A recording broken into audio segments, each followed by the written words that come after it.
दोस्तों, कभी कभी इंसान पूरी जिंदगी सिर्फ एक चीज के लिए तरसता है और वो चीज होती है अपनापन। एक ऐसा घर जहाँ कोई आपका इंतजार करे, एक ऐसा परिवार जहाँ आपकी गलतियों पर डांट भी पड़े लेकिन प्यार कभी न कम हो। लेकिन अगर किसी ऐसे इंसान को जिसने पूरी जिंदगी अकेलेपन में गुजारी हो, अचानक एक परिवार मिल जाए तो वह उस परिवार को बचाने के लिए किस हद तक जा सकता है। आज की कहानी भी ऐसी एक लड़की स्वर्णा की है। ऊपर से दिखने पर स्वर्णा एक साधारण सी बहू लगती है, शांत, मुस्कुराती हुई और अपने परिवार के साथ खुश रहने वाली। लेकिन उसके दिल में एक ऐसा अतीत दफन है जिसके बारे में उसके ससुराल में कोई नहीं जानता। तो आइए दोस्तों, आज हम माँ इंटी बंगारा मूवी को एक्सप्लेन करने वाले हैं। वीडियो अगर अच्छा लगे तो वीडियो को लाइक करके चैनल को सब्सक्राइब जरूर कीजिएगा ताकि आपको इसी तरह के लेटेस्ट और फ्रेश कंटेंट मिलते रहे। तो फिल्म की शुरुआत 90s के दृश्य को दिखाते हुए होती है, जहां पर कि हम एक बस में अनिरुद्ध उर्फ एनी और उसकी पत्नी स्वर्णा को देख पाते हैं। यहाँ हमें मालूम चलता है कि दोनों की शादी को लगभग 2 साल हो चुके हैं और शादी के बाद अनिरुद्ध पहली बार अपने घर वापस जा रहा है। इसके पीछे भी एक कारण है और वो कारण ये है कि दरअसल में अनिरुद्ध ने अपने परिवार वालों के खिलाफ ये शादी की थी। इसी वजह से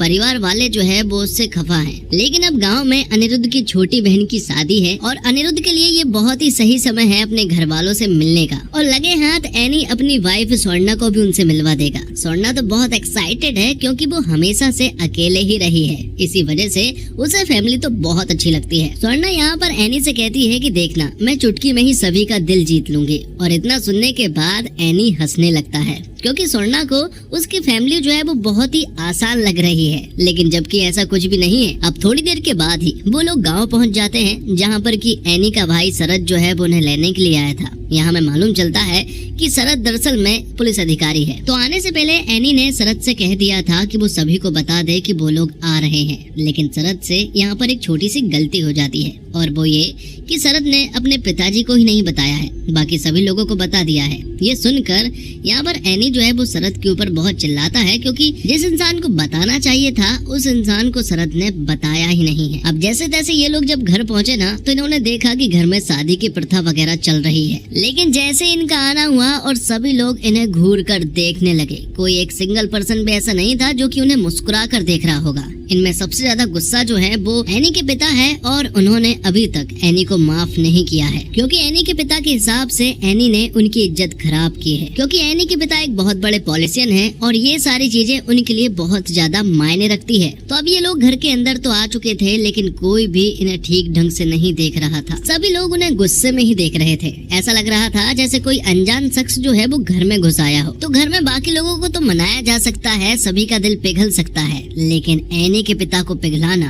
और उन्हें मनाना बहुत बड़ी बात है। क्योंकि एनी के पिता तो फिलहाल एनी से बिल्कुल भी बात नहीं कर रहे हैं। ये बात तो स्वर्णा को भी समझ आ चुकी है घर में आने के बाद कि ये जंग जो है वो इतनी आसान नहीं होने वाली। क्योंकि जिस घर में उससे कोई ठीक ढंग से बात नहीं कर रहा है, आखिरकार उनका दिल जीतना कितना मुश्किल हो सकता है भला। तो एनी के पिता पॉलिटिक्स में है और एक बड़े पद पर है और हाल ही में इलेक्शन होने वाले हैं और उन्हें किसी ऐसे उम्मीदवार को चुनना है जो कि ईमानदार हो। और एक नाम बहुत मशहूर है जिसका नाम है मधुसूदन राव। सभी लोग चाहते हैं कि वही बने लेकिन वो बहुत ही करप्ट आदमी है। लेकिन मधुसूदन राव के पास ताकत है, पैसा है, वो किसी भी इंसान को आराम से खरीद सकता है। और ये बात एनी के पिता को बहुत अच्छे से मालूम है। 2 हफ्तों के बाद ही सीएम आने वाले हैं और उन्हें उम्मीदवार की लिस्ट भी देनी है। इसी वजह से एनी के पिता के पास अभी बहुत काम है। अब अगले दिन स्वर्णा की क्लास स्टार्ट हो जाती है। सभी लोग स्वर्णा को घेर लेते हैं और उससे सवाल जवाब करने लगते हैं। वो उससे पूछ रहे थे कि आखिरकार वो कहाँ से आई है, उसकी कास्ट क्या है और उसके घर में कौन कौन है।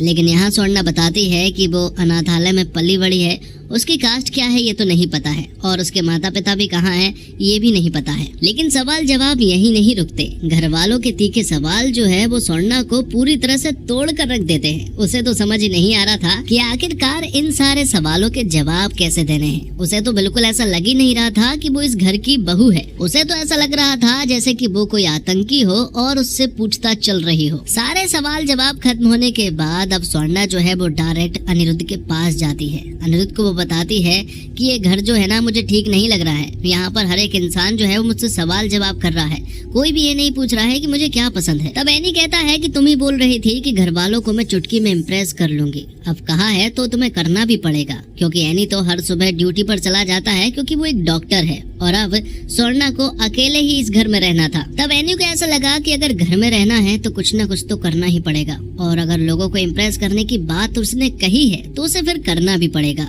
अब अगली सुबह होती है जहाँ पर कि स्वर्णा जो है वो लेट उठती है, और जब वो उठी ना तो स्वर्णा ने देखा कि घर का हर एक इंसान जो है वो नहा धोकर तैयार हो गया है और अब सभी लोग यहाँ पूजा कर रहे हैं। स्वर्णा यहाँ पर आती है, वो भी सोचती है कि वो भी पूजा में शामिल हो जाए ताकि सभी लोगों को अच्छा लगे, लेकिन स्वर्णा को तो कुछ भी नहीं आता है। यहाँ पर जितने भी लोग थे वो सभी लोग स्वर्णा का बस चेहरा देख रहे थे कि आखिरकार ये लड़की क्या कर रही है। कुछ लड़कियां ऐसी भी थी जो कि स्वर्णा की मदद कर रही थी। इन सारी चीजों को देखते हुए घर की महिलाओं को ये बात तो समझ आ चुकी थी कि एनी को कुछ भी नहीं आता है। जिसके बाद कहानी में एंट्री होती है घर की छोटी बहू अनसुईया की, और अनसुईया स्वर्णा जैसी बिल्कुल भी नहीं है। उसे सारे काम आते हैं, पूजा पाठ में एक्सपर्ट है, खाना बनाने में एक्सपर्ट है और सभी लोगों का वो बहुत ही ज्यादा ख्याल रखती है। मतलब कि स्वर्णा समझ जाती है कि अगर कोई कंपटीशन में है तो वो है अनसुईया। अगर अनसुईया की तरह अगर स्वर्णा भी काम करने लगे तो वो सभी को इम्प्रेस कर पाएगी। तो स्वर्णा यहाँ पर काम करने की कोशिश तो करती है, सभी लोगों को इम्प्रेस करने की कोशिश भी करती है, लेकिन आज से पहले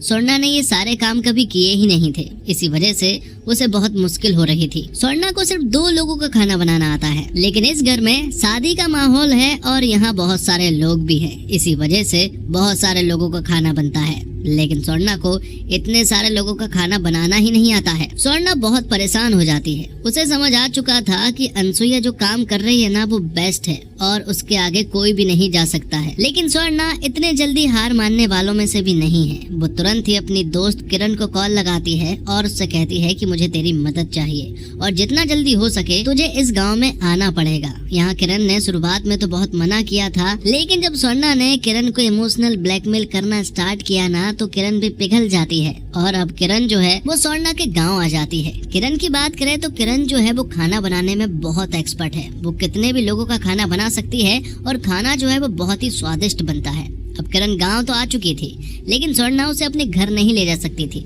इसलिए किरण जो है वो एक लॉज में ठहरती है। स्वर्णा किरण को समझाती है कि ये जंग जो है वो हमारे लिए बहुत ही जरूरी है। अगर एक बार खाना खिलाकर सभी को इम्प्रेस कर दिया तो घर में सब कुछ ठीक हो जाएगा। जिसके बाद हम करुणा नाम के एक आदमी को देख पाते हैं। करुणा जो है वो एक बहुत ही बड़ा गैंगस्टर था और अब फिलहाल तो वो जेल में है, लेकिन जेल में भी उसने एक ऐसी इमेज बनाकर रखी है कि जेल में भी हर एक इंसान जो है वो उससे बहुत डरता है। हाल ही में उसके पास एक आदमी आया है और वो करुणा को बताता है कि हाल ही में गांव में एक औरत आई है और वो औरत बिल्कुल झांसी की तरह लग रही है। मुझे उसके ऊपर पूरा डाउट है।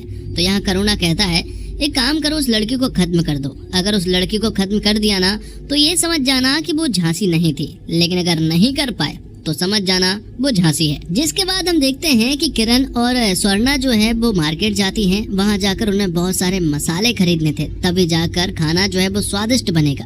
जब वो लोग यहाँ पर शॉपिंग कर रहे थे ना तभी अचानक से स्वर्णा नोटिस करती है कि उनका कोई पीछा कर रहा है। स्वर्णा ने ये सारी चीजें नोटिस कर ली थी। वो तुरंत ही उस आदमी के पास जाती है और वो उससे कहती है कि अगर मेरा पीछा करने की कोशिश की ना तो वो उसे जान से मार देगी।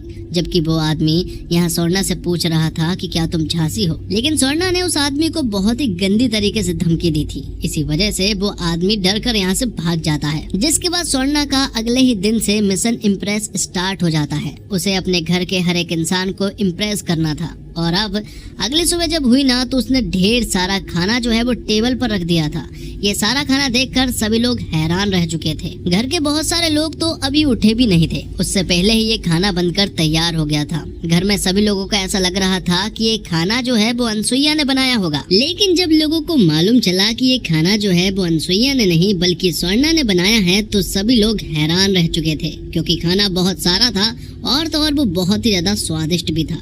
ये सारा खाना देखकर यहाँ अनसुईया भी हैरान रह चुकी थी, लेकिन ये खाना स्वर्णा ने भी नहीं बनाया है। ये खाना जो है वो किरण ने बनाया है। किरण जिस लॉज में रहती है ना उसी लॉज में रहकर उसने ये खाना बनाया है और फिर लॉज से ही ये खाना जो है वो स्वर्णा के घर पहुंचाया गया है बिल्कुल सुबह सुबह। और घर वालों को स्वर्णा ने बताया है कि वो सुबह 3 बजे की उठी है और तब से ही काम कर रही है। ये सारी बातें सुनने के बाद घर वाले जो है वो थोड़े थोड़े स्वर्णा से इम्प्रेस होने लगे थे। आगे हम देखते हैं कि स्वर्णा की पूरी फैमिली जो है वो मंदिर जाती है। अनसुईया जो है वो घर पर थी और वो आज शायद खाना बनाने वाली है। सभी लोग मंदिर गए हुए थे, लेकिन यहीं पर स्वर्णा ने नोटिस किया कि उसका कोई पीछा कर रहा है और जल्दी स्वर्णा को मालूम चल जाता है कि सिर्फ एक दो नहीं, बहुत सारे लोग हैं जो कि उसकी फैमिली का पीछा कर रहे हैं और अब उसकी फैमिली भी खतरे में आ सकती है। इसलिए वो जल्दी से लोगों का ध्यान भटकाती है और फिर तुरंत ही अपनी पूरी फैमिली को लेकर यहाँ से जाने लगती है। लेकिन वो गुंडे भी अब इनका पीछा करने लगे थे और अब कार जो है वो यहाँ पर स्वर्णा ही चला रही थी और स्वर्णा को बहुत अच्छे से मालूम है कि इन सारी सिचुएशन को हैंडल कैसे करना है। यहाँ बहुत सारे गुंडे होने के बावजूद यहाँ पर स्वर्णा जो है वो डरी नहीं, बल्कि उन लोगों का डट कर सामना किया। तो इस फाइट में स्वर्णा ने अपनी फैमिली को भी बचाया और उन गुंडों को मजा भी चखाया। दूसरी तरफ हम देखते हैं कि अनसुईया जो है वो घर पर थी। उसने देखा कि स्वर्णा ने बहुत सारा खाना बनाया था और अब सभी लोग उससे इम्प्रेस होने लगे हैं। इसी वजह से अनसुईया भी अब ढेर सारा खाना बनाती है ताकि फिर से सभी लोग उससे इम्प्रेस हो जाए। लेकिन जब सभी लोग घर पहुंचे ना, तो अब बात जो है वो सिर्फ और सिर्फ स्वर्णा की हो रही थी, ना कि अनसुईया के खाने की। अनसुईया को बताया गया कि आज स्वर्णा ने पूरी फैमिली की जान बचाई है। अगर आज वो नहीं होती तो शायद फैमिली में आज कोई भी नहीं बच पाता। ये सारी बातें हो जाने के बाद अब ये बात घर के मर्दों को मालूम चलती है और जब ये बात अनिरुद्ध के पिता को मालूम चली ना, तो उन्हें ऐसा लगा कि ये सारे काम जो है वो मधुसूदन राव करवा रहा है, क्योंकि हम उसे टिकट नहीं दे रहे हैं। तो अनिरुद्ध के पिता कहते हैं कि इन सारे मामलों को वो संभालेगा। लेकिन स्वर्णा के दिमाग में कुछ और ही चल रहा था। उसे पता है कि ये काम कौन करवा रहा है। अब अगली सुबह 4-5 बजे के आसपास किरण जो है वो स्वर्णा को खाना देने के लिए आती है। हर रोज यहाँ पर किरण जो है वो यही काम कर रही थी। खाना देकर वो चुपचाप यहाँ से चली जाती है, लेकिन इस बार कुछ अलग हुआ था। स्वर्णा ने नोटिस किया कि घर के बाहर कुछ आवाजें आ रही है। उसे महसूस हो गया था कि ये वही लोग हैं जो कि उसे खत्म करना चाहते हैं। स्वर्णा ने सोचा कि अगर ये लोग अंदर आ गए ना तो मामला बहुत बिगड़ सकता है। इसलिए स्वर्णा बाहर ही जाती है और इन लोगों को बाहर ही संभालती है। यहाँ वो बहुत सारे थे, लेकिन अकेली स्वर्णा ने इन सभी लोगों को बहुत ही बेरहमी से मारा था। लेकिन इन्हीं में से एक आदमी ऐसा भी था कि इतना पिटने के बावजूद उसे स्वर्णा से बदला लेना था। इसलिए वो स्वर्णा के घर के अंदर चला गया। स्वर्णा घर के अंदर ही थी और जब वो स्वर्णा की तरफ चाकू लेकर भाग रहा था तभी उसका पैर फिसल जाता है और डायरेक्ट चाकू पर गिर जाता है, जिससे कि खुद की ही जान चली जाती है। ये सारी चीजें देखकर यहाँ पर स्वर्णा हैरान रह जाती है। थोड़ी देर के बाद ही स्वर्णा उसकी बॉडी ठिकाने लगाने लगती है। सारे फर्श पर खून ही खून हो गया था। किसी भी पल कोई भी उठ सकता था और ये भांडा यहीं पर फूट सकता था। लेकिन स्वर्णा यहाँ पर बहुत ही संभाल कर काम करती है। वो उस बंदे की डेड बॉडी को एक ऐसे कमरे में लेकर जाती है जहाँ पर कि कोई नहीं होता है और थोड़ी देर के बाद ही यहाँ पर किरण जो है वो थोड़ा और खाना लेकर आ जाती है और जब उसने यहाँ पर उस बंदे की लाश देखी ना, तो वो तो चक्कर खाकर ही गिर जाती है। और अब यहाँ पर स्वर्णा उसे समझाने की काफी कोशिश करती है कि ये बंदा जो है वो अपने आप ही मारा गया है, उसने कुछ भी नहीं किया है। आखिरकार किरण को यहाँ स्वर्णा की बात माननी पड़ती है। स्वर्णा उसे ये भी कहती है कि अगर हमने इसकी डेड बॉडी को ठिकाने नहीं लगाया ना तो हम दोनों जेल जा सकते हैं। तब उन दोनों ने उसकी बॉडी को ठिकाने लगाया। लेकिन अब स्वर्णा यहाँ पर किरण से बताती है कि ये सारी चीजें प्रॉब्लम नहीं है, प्रॉब्लम तो उसका पास्ट है जो कि जल्द ही सामने आने वाला है। और अब स्वर्णा यहाँ पर अपने फ्लैशबैक की कहानी सुनाती है। स्वर्णा बताती है कि जब वो बचपन में अनाथालय में थी तो वहाँ उसकी एक दोस्त थी जिसका नाम प्रिया है। दोनों बिल्कुल बहनों की तरह रहा करती थी। लेकिन उस अनाथालय का जो वार्डन था ना, उसकी गंदी नजर प्रिया के ऊपर थी। और फिर एक दिन प्रिया को लेने के लिए कुछ फैमिली वाले आ गए तो प्रिया यहाँ से चली गई। और अब उस वार्डन की गंदी नजर जो थी वो मेरे ऊपर थी। तब मैंने भी हॉस्टल छोड़ दिया। इसी तरह से समय बीता और अब वो इधर उधर काम करने लगी, पढ़ाई करने लगी। लेकिन सारी चीजें ठीक नहीं हो पा रही थी, क्योंकि जहाँ भी वो जा रही थी वहाँ के आदमी जो है वो उसका फायदा उठाना चाहते थे। वो जिस लॉज में रहा करती थी वहाँ भी कुछ ऐसा हुआ। तभी उसकी नजर उसी लॉज में एक आदमी के ऊपर पड़ती है जिसका नाम करुणा है। करुणा इसी लॉज में रहा करता है अपनी पूरी गैंग के साथ। उसकी गैंग में कुछ लड़कियां भी थी और वो लड़कियां बहुत ही स्ट्रांग थी, ना कि स्वर्णा की तरह कमजोर। वो खुद को बचाना जानती थी और खुद के फैसले लेना भी जानती थी। अब एक दिन अचानक से लॉज वाला आदमी जो है वो फिर से स्वर्णा के कमरे में घुस जाता है। वो उसके साथ जोर जबरदस्ती करने लगा था। तब यहाँ पर स्वर्णा ने उसकी जान ले ली। तो अब स्वर्णा का जेल जाना तो एकदम तय था। तभी यहाँ पर करुणा आता है और करुणा उससे कहता है कि अगर तुम हमारी गैंग में शामिल हो जाओ तो तुम्हें ये सारी चीजें नहीं करनी पड़ेगी। स्वर्णा को तो स्ट्रॉन्ग बनना ही था और उसने अपना नाम झांसी बताया था। जब वो उनके संगठन में शामिल हुई तो यहाँ स्वर्णा को मालूम चला कि उनका एक उग्रवादी संगठन है जो कि ज्यादातर समय जो है वो जंगल में ही बिताते हैं और इस संगठन का काम है अच्छे लोगों से पैसे लेकर बुरे लोगों को मारना। अब जैसे जैसे समय बीता स्वर्णा ने कुछ चीजें नोटिस की कि अब तक तो हम सही काम करते आ रहे थे, लेकिन करुणा की अब नियत जो है वो बदलने लगी है। अब वो बुरे लोगों से पैसा लेकर अच्छे लोगों को मारने लगा था। और तो और करुणा अब अपने लोगों के बारे में भी नहीं सोचता, वो किसी को भी बलिदान कर देता कोई भी छोटे से काम में। ये सारी चीजें अब यहाँ पर स्वर्णा को बिल्कुल भी अच्छी नहीं लगी। उसने सोचा कि अब तो वो किसी भी हालत में करुणा को फंसवा कर रहेगी, तब जाकर ही उसके साथी लोग जो है वो बच पाएंगे। तो जब करुणा एक डील करने के लिए गया ना तो स्वर्णा ने ये बात जो है वो पुलिस वालों को बताती।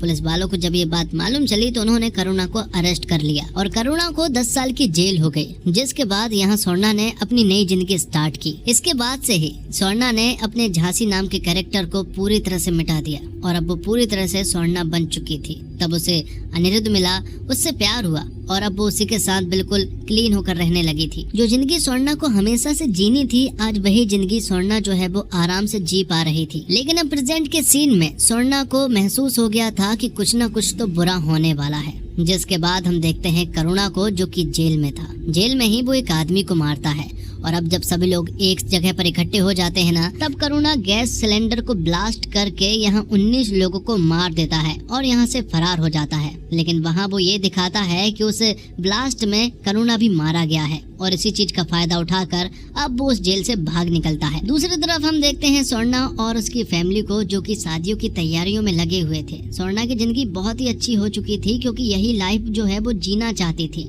इसी वजह से वो बहुत खुश थी। और फिर एक दिन स्वर्णा नोटिस करती है कि गांव में ही एक ऑटो वाला जो है वो कुछ अनाउंसमेंट कर रहा है और वो आवाज किसी और की नहीं बल्कि करुणा की है, जो कि इनडायरेक्टली स्वर्णा को अपने पास बुला रहा है। स्वर्णा को भी ये बात समझ आ चुकी थी। जैसे ही उसने आवाज सुनी ना तो वो तुरंत ही उस ऑटो के पीछे जाने लगती है। तभी अचानक से कुछ लोग जो है वो स्वर्णा के ऊपर हमला कर देते हैं, लेकिन स्वर्णा तो पहले से ही तैयार थी। वो इन लोगों को बहुत ही बेरहमी से मारने लगती है क्योंकि उसे पता है कि इन सब के पीछे करुणा का ही हाथ है और अब वो करुणा से किसी भी हालत में मुलाकात करना चाहती है। जिसके बाद हम देखते हैं कि करुणा जो है वो यहाँ स्वर्णा का इंतजार कर रहा था और वो उससे कहता है कि इतने सालों के बाद तुम्हें देखकर मुझे बहुत खुशी हुई है। लेकिन स्वर्णा यहाँ पर उसे बताती है कि मैंने एक नई जिंदगी स्टार्ट की है और मैं बिल्कुल नहीं चाहती हूँ कि इसकी वजह से मेरी पूरी फैमिली पर असर पड़े, इसलिए तुम्हें यहाँ से चले जाना चाहिए। लेकिन यहाँ करुणा कहता है कि तुम्हारी वजह से ही मैं जेल गया था और तुम्हें तो शायद ये भी नहीं पता कि मैं तो तुम्हें पसंद भी करता था और आज शायद तुमने एक नई जिंदगी स्टार्ट कर दी है। करुणा बताती है कि उसका हस्बैंड है, उसकी पूरी फैमिली है जिनसे वो बहुत ज्यादा प्यार करती है, पर करुणा कहता है कि मुझे इन सारी चीजों से कोई फर्क नहीं पड़ता, मैं तुमसे प्यार करता था और तुम्हें भी मेरा ही होना था। स्वर्णा कहती है कि समय बदल चुका है, वो भी पूरी तरह से बदल चुकी है और तुम्हें यहाँ से चुपचाप चले जाना चाहिए और उसकी फैमिली के ऊपर कोई भी आंच नहीं आनी चाहिए। अब स्वर्णा के दिमाग में यही सारी बातें चलने लगी थी। उसे ऐसा लगता है कि कहीं न कहीं ये सारी बातें जो है वो अनिरुद्ध को पता होनी चाहिए क्योंकि वो उससे प्यार करती है और उससे वो कुछ छिपाती भी नहीं है। इसी वजह से वो उसे बताने का ट्राई तो करती है लेकिन वो उसे बता नहीं पाती है। अब शाम होते ही जब करुणा ने ढेर सारी शराब पी ली थी ना, तब करुणा को नोटिस होता है कि झांसी ने उसके साथ बहुत बुरा किया था, इसका बदला तो उसे लेना ही चाहिए। इतनी आसानी से वो किसी भी इंसान को नहीं छोड़ता, तो जिस इंसान ने उसे धोखा दिया है वो उस इंसान को कैसे छोड़ सकता है भला। दूसरी तरफ हम देखते हैं कि अनिरुद्ध के घर का माहौल जो है वो धीरे धीरे ठीक होने लगा था। मतलब कि अनिरुद्ध के पिता भी अब धीरे धीरे अनिरुद्ध से बात करने लगे थे,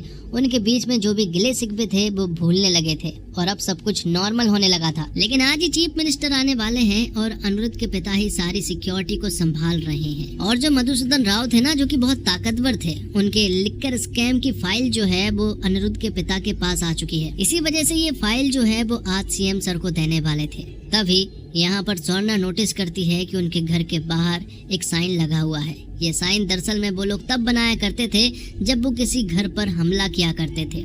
ये साइन देखकर यह स्वर्णा को समझ आ जाता है कि उनके घर के लोग जो है वो खतरे में हैं। उसे शुरुआत में ऐसा लगा कि शरद खतरे में है, फिर ऐसा लगा कि एनी खतरे में है और अब उसे फाइनल हो गया था कि दरअसल में खतरा जो है वो अनिरुद्ध के पिता मतलब कि उसके ससुर जी के ऊपर है।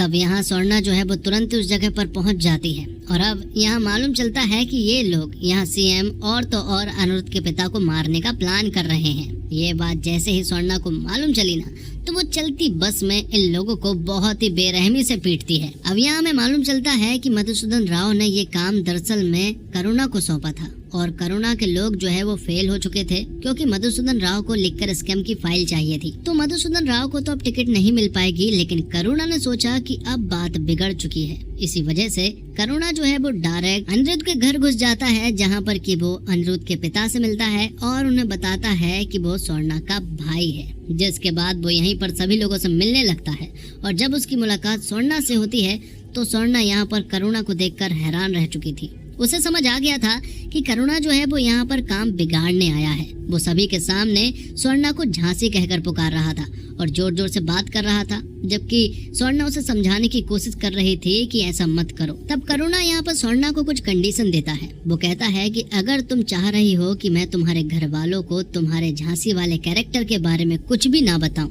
तो तुम्हें मेरे साथ चलना होगा। आज रात तुम्हें बैग पैक करना होगा और रात के रात तुम्हें मेरे साथ निकलना होगा।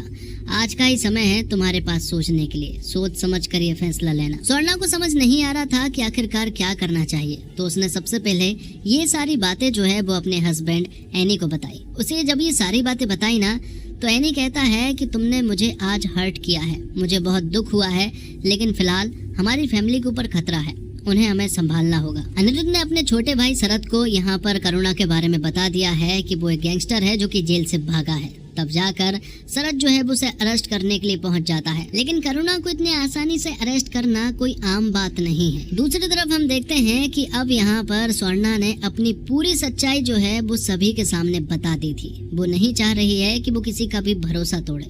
जो भी वो है, जो भी वो थी, वो सब कुछ वो फैमिली के सामने बता देती है और वो उनसे ये भी कहती है कि आज से पहले मुझे इतना प्यार कभी भी नहीं मिला है, इसलिए मैं आप लोगों का भरोसा नहीं तोड़ना चाहती थी, इसलिए आपको मेरे बारे में सब कुछ पता होना चाहिए। स्वर्णा यहाँ पर बहुत इमोशनल हो जाती है। वो बताती है कि उसे कभी भी फैमिली का प्यार नहीं मिला, लेकिन आज जब मिल रहा है तो आज शायद आप मेरी ये सारी सच्चाई जानकर मुझसे नफरत करने लगेंगे। लेकिन ऐसा कुछ भी नहीं था, सभी लोगों ने स्वर्णा को एक्सेप्ट कर लिया था। जिसके बाद हम देखते हैं कि करुणा अरेस्ट जरूर हो गया था, लेकिन बीच रास्ते से ही वो भाग निकला। अब ये सारी बातें स्वर्णा तक भी पहुंच चुकी थी और अब करुणा जो है वो किसी भी हालत में इन सारी चीजों का बदला लेना चाहता है। वो स्वर्णा के घर पहुंच जाता है और स्वर्णा के घर की लाइट बंद कर देता है और अब उसके पास बहुत सारे गुंडे थे और ये सारे गुंडे स्वर्णा के घर पर हमला करने वाले थे। स्वर्णा के घर के अंदर बहुत सारे लोग हैं जिनकी जान अब खतरे में थी। तब स्वर्णा सारे बच्चे और औरतों को एक कमरे में बंद कर देती है, सारे खिड़की दरवाजे बंद कर देती है, लेकिन जो मेन डोर है ना उसे खोल कर रखती है और सारे मर्द जो है वो तैयार थे इन लोगों से फाइट करने के लिए। किसी ने भी स्वर्णा को अभी तक लड़ते हुए नहीं देखा था और आज जब करुणा के लोग जो है वो उसके घर के लोगों को पीट रहे थे, तब यहाँ स्वर्णा ने अपना असली रूप दिखाया और इन लोगों को वो बहुत ही बेरहमी से मारना स्टार्ट कर देती है। स्वर्णा की फाइटिंग स्किल को देखकर सभी लोग हैरान रह चुके थे। स्वर्णा के ससुर जी यहाँ स्वर्णा को गन ला कर देते हैं ताकि वो अच्छे से फाइट कर सके। जिसके बाद स्वर्णा जो है वो इन लोगों को बहुत ही बेरहमी से मारना स्टार्ट कर देती है। हालांकि करुणा के लोग बहुत सारे थे, लेकिन धीरे धीरे स्वर्णा ने ऑलमोस्ट सभी लोगों को खत्म कर दिया था। आखिर में शरद को गोली लग जाती है और कुछ लोग घायल हो चुके थे। तब स्वर्णा ने सोचा कि सभी लोगों को पीछे वाले गेट से बाहर निकालना होगा, तभी वो इस लड़ाई को ठीक ढंग से लड़ पाएगी। तब वो ऐसा ही करती है और फिर आखिर में यहाँ पर स्वर्णा ने सभी लोगों को मार दिया था। अब आखिर में सिर्फ और सिर्फ एक ही इंसान बचा था और वो है करुणा। करुणा बहुत ही खतरनाक है और अब आखिर में करुणा और स्वर्णा के बीच में फाइट होती है। करुणा ने ही स्वर्णा को ट्रेनिंग दी थी और उसे लड़ना सिखाया था, लेकिन आज उन दोनों के बीच में ही फाइट होती है। यहाँ पर करुणा कहता है कि तुझे जिंदा रहने की कोई जरूरत नहीं है, तेरी कहानी मैं आज यहीं पर खत्म कर दूंगा। लेकिन यहाँ स्वर्णा कहती है कि अगर आज मैं मारी भी गई ना तो सभी लोग बहुत रोएंगे और मुझे बहुत मिस करेंगे, लेकिन अगर आज तू मारा जाता है ना तो लोग सेलिब्रेट करेंगे, बहुत खुश होंगे कि तू मारा गया। और यही अंतर है हम दोनों के बीच में, इसी वजह से मैंने तुझे पकड़वाया था। अब उनके बीच में जबरदस्त फाइट होती है। आखिर में स्वर्णा ने करुणा के गले पर चाकू लगा दिया था, तो वहीं करुणा ने भी यहाँ स्वर्णा के पेट में बंदूक अड़ा दी थी। और फिर आखिर में स्वर्णा ने करुणा के गले पर वार किया, तो यहाँ पर करुणा ने भी स्वर्णा के पेट में बंदूक चला दी, जिससे कि दोनों ही घायल हो गए थे। लेकिन आखिर में जान सिर्फ करुणा की गई। तो स्वर्णा घायल जरूर हुई थी, लेकिन वो बिल्कुल ठीक हो चुकी थी और अब वो पूरी फैमिली के साथ रहने लगती है। सभी लोग अब उससे डरते भी थे और उसकी बात भी मानते थे, क्योंकि उन लोगों ने यहाँ पर स्वर्णा का असली रूप देख लिया था। इसी वजह से अब वो उससे बहुत ज्यादा प्यार करने लगे थे। और अब इसी के साथ ये फिल्म यहीं पर समाप्त हो जाती है। उम्मीद करता हूँ दोस्तों आपको वीडियो पसंद आई होगी। वीडियो पसंद आई हो तो वीडियो को लाइक करके चैनल को सब्सक्राइब जरूर कीजिएगा, ताकि आपको इसी तरह के लेटेस्ट और फ्रेश कंटेंट मिलते रहे। मिलते हैं और कमाल की वीडियो के साथ। तब तक के लिए आप हमारे चैनल के साथ बने रहिए। धन्यवाद। जय हिंद, जय भारत, जय श्री राम।